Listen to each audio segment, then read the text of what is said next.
Napakalaki niya. And this is the reason why kung bakit dinadayo ito.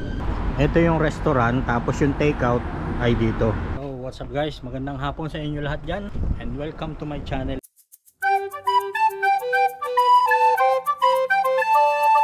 Ang gagawin natin, punta tayo ng Leeds. May bibisitahin tayong restaurant na nagse-serve ng napakalaking fish and chips.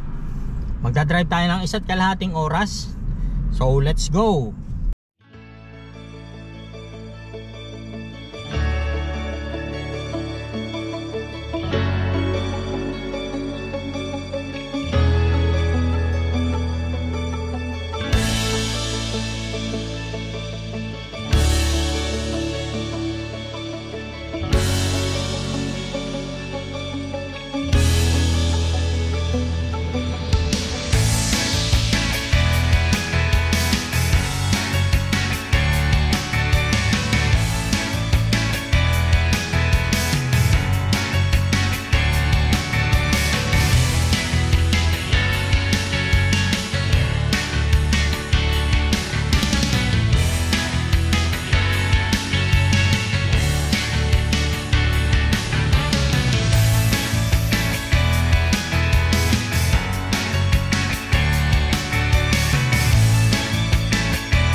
Right guys, andito na tayo.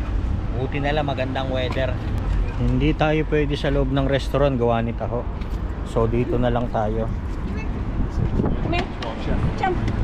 Let's go inside. Can I have 3 of this big halak pig and chips? The big one, yeah? Yeah. So ito yung itsura niya sa labas guys. Look. Ayan.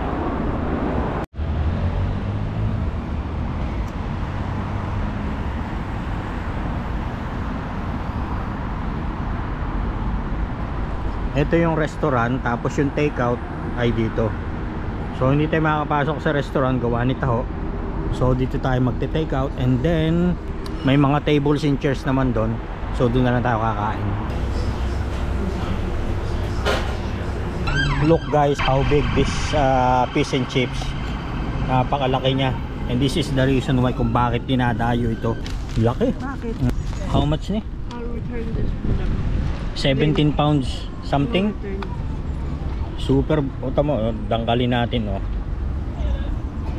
30 centimeter? Ilan? Isang dangkal. Kulang-kulang dalawa oh. Para may idea lang kayo guys kung gaano kalaki oh. Tatapat ko sa pagmumukha ko.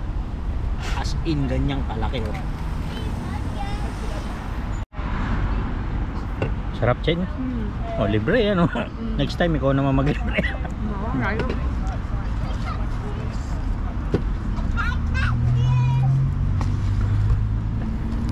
Laki.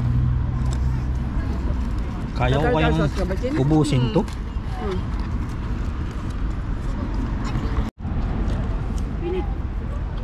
Grabe, sarap. Tandaan din! Ibang klase ng sarap nito. Pati yung chips niya, ibang klase din, no? Sarap talaga. Sulit na pagdadrive. Siguro mag-drive ako 1.5 oras mahigit para matikman lang to.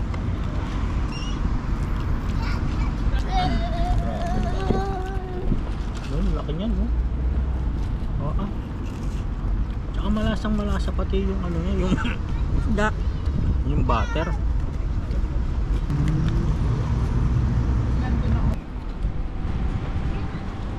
Depende ako makasubo, ang layo.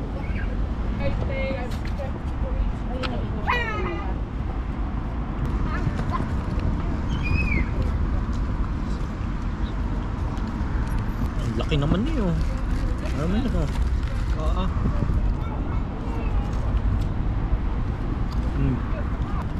Saka mashed fish nila, hindi malabnaw ano. Dapat nagdala ka ng ruler. Tsaka hindi yun, yung ano niya, manipis yung butter niya, tapos yung isda, talagang malaki. Mm.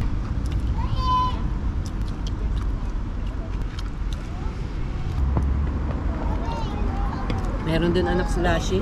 Hmm. Parang gusto ko nga yung slushy. Kaya mo. Dami slashy.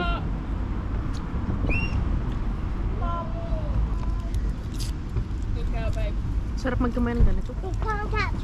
Kamayin mo.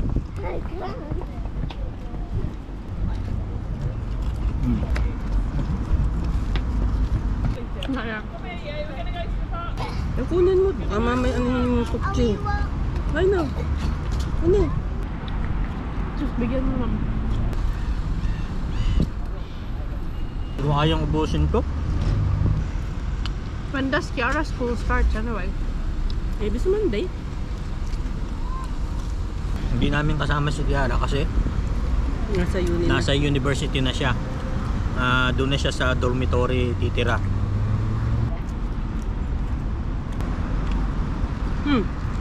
Saka may mga sausage pa doon, may mga pie.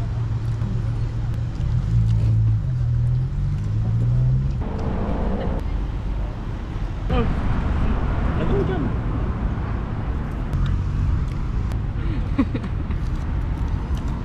Pagkaan tayo hanggang mamayang gabi. Do bukas. Wala pa akong kalahati. Stop. Ha?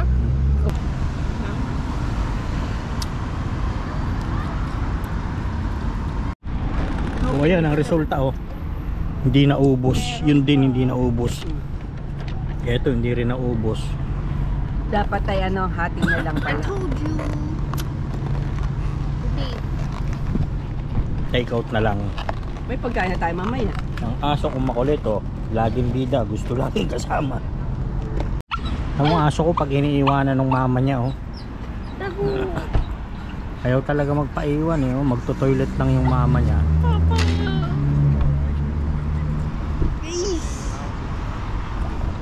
Pag bumaba, ang gagawin? IV, blood transfusion. Ako ko, hindi Ayan mo na. siya. Tapos na tayo dito guys. And maya-maya lang ng konti, uwi na tayo. At itong alaga ko yung nagwawala na. Mamaya, mabangutot niya. Oo. Baho naman ang utot nito mamaya. Kita ko? Oo, basta kumain ito ng table food. Kumain ng ano. Kumain ng chips. Ang sarap ang fish and chips yan ito. Nangangalaglag na eh.